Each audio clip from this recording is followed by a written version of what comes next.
पाकिस्तान च कोई भी नहीं गरीब है, गरीब है रात नूं 3000 रुपए कमा के सौंदा ते गरीब है। बस बैठा कुर्सी ते कूड़ मारी जांदा 3000 कमाते हो ओ कौन कहंदा पिया कहंदा पिया ਐਵੇਂ ਛੱਡੀ ਜਾਂਦਾ बैठा ते चौकड़ी मार के ਇਹਦਾ ਕੀ ਹੈ खवा देने हर गाहक नूं 6 खवा देने 3000 रात नूं कमा के सौंदा एक तो गरीब है। भाईजान 10 आप 3000 कमाते हैं, इसका मतलब लाख रुपया महीना कमाते हैं। ਓਏ ਕੋਈ ਨਹੀਂ झूठ बरंदा पे टोपी रख के कूड़ मारी ਜਾਂਦਾ ए कमा दा 4000 5000 रोज दा। भाईजान आप 5-6 कमाते हैं? नहीं भाई यार किधरों कमाने दसो। चाचा कह रहे हैं चाचे नु कहीं जान दो, चाचा कहीं जाएगा चाचा ने तो मैं कहना कमा दा वो कहना मैं नहीं कमांदा। मेरी 15 दिहाड़ी है दी 4500 रुपया। ए बड़ा चोर है, ए बड़ा चोर है। अच्छा किने सिखाइयां किने ਚੋਰੀਆਂ ਸਿਖਾਈਆਂ ਕਿਨੇ किने ਇਹ ਵੱਡਿਆਂ ਨੇ बड़ा चोर है। ਇਹਨਾਂ ਨੇ ਚੋਰੀਆਂ ਸਿਖਾਈਆਂ ਨੇ ਇਹਨਾਂ ਨੂੰ। ਤੇ ਮੈਂ ਗਲਤ ਗੱਲ ਕਰ ਰਿਹਾ, ਮੈਂ ਕਹਿ ਰਿਹਾ ਕਿ ਕਮਾਉਂਦੇ ਪਏ ਇਹ ਕਿੰਨੇ ਕਮਾ ਰਿਹਾ ਚਾਚਾ? ਇਹ ਇਮਰਾਨ ਖਾਨ ਕੋਲ ਵੱਡਾ ਚੋਰ ਹੈ। ਕਮਾਂਡਾ ਕਿੰਨੇ ਹੈ? ਇਹ ਕਮਾਉਂਦਾ 5000 ਰੁਪਏ ਰੋਜ਼ ਦਾ। ਉਹ ਚਾਚਾ ਤੇਰਾ ਰਿੰਡ ਮੇਰੇ 5 ਦਾ ਅੱਲਾ ਦਾ ਸ਼ੁਕਰ ਹੈ ਯਾਰ। ਇਹਦੀ ਹਾਲਤ ਤਾਂ ਲੱਗ ਰਿਹਾ 5000 ਕਮਾ। ਇਹ ਤੇ ਲੱਗ ਰਿਹਾ ਕਢਾ ਦਾ ਪਟਵਾ, ਇਹ ਕਢਾ ਪਟਵਾ, ਇਹ ਪਟਵਾ ਕਾਟਦਾ।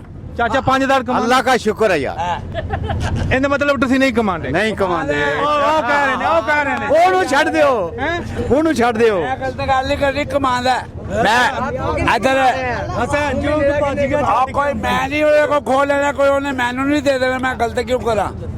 ਗੱਲ ਸਹੀ ਹੈ। ਸਾਡੀ 5000 ਹੀ ਗੁਜ਼ਾਰਾ ਹੋ ਰਿਹਾ ਨਾ, ਉਸਤਾਦ ਦਾ 1500 ਚ ਹੋ ਰਿਹਾ ਤੇ ਰੋਲਾ ਕਿਸ ਚੀਜ਼ ਦਾ?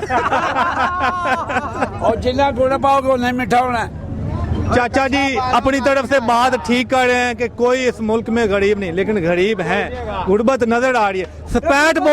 सफेद पोश लोग जो हैं वो ज्यादा इस मुल्क में मर रहे हैं। ਚਾਚਾ ਦੀ ਸੁਣੋ ਇਹ ਬੱਚਾ ਰਾਤ ਨੂੰ 2000 ਕਮਾ ਕੇ ਲੈ ਕੇ ਜਾਂਦਾ, 2-2500 ਕਮਾ ਕੇ ਲੈ ਕੇ ਜਾਂਦਾ ਬੱਚਾ। ਤੋ ਉਹ ਬੱਚੇ ਦੀ ਗੱਲ ਕਰ ਰਿਹਾ।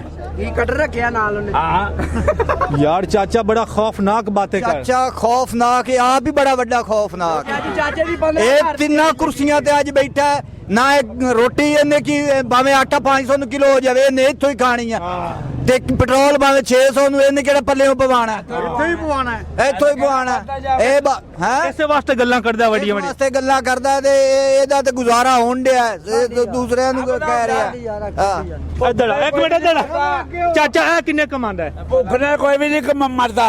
ਨਹੀਂ ਮਰਦਾ। ਕਮਾਨੇ ਨੇ ਮਿਹਨਤ ਕਰਦੇ ਸਟਰਗਲ ਜਿੰਨੀ ਵੀ ਕਰ ਲੈਣੀ ਉਨੀ ਕਮਾਣਾ, ਇਹ ਕਿਸੇ ਦੀ ਜੇਬ ਚੋਂ ਨਹੀਂ। ਲੇਕਿਨ ਇਹ ਜਿਹੜੀ ਹੁਕਮਰਾਨ ਕਰ ਰਹੇ ਨੇ ਉਹਨਾਂ ਦਾ ਕੌਣ ਜ਼ਿੰਮੇਦਾਰ ਹੈ? ਮੁਕਰੀ ਮਕਾਈ ਹੈ ਇਹ ਚਾਚਾ ਗੱਲ ਠੀਕ ਹੈ, ਇਹਨਾਂ ਨੇ ਗਿਣੀ ਜਾਣੇ, ਹੁਕਮਰਾਨਾਂ ਦੇ ਵੀ ਗਿਣ। ਉਹ ਹੁਕਮਰਾਨਾਂ ਨਾਲ ਛੱਡ ਦਿਓ। ਕਿਉਂ ਛੜੀਏ?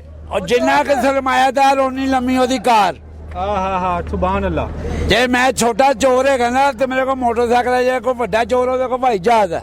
ਵਾਹ ਵਾਹ ਵਾਹ। ਜੁੱਤੀ ਪੌਲੇ ਤੇ ਛੋੜ ਜਾਣਾ, ਵੱਡਿਆਂ ने रब को की जवाब दे।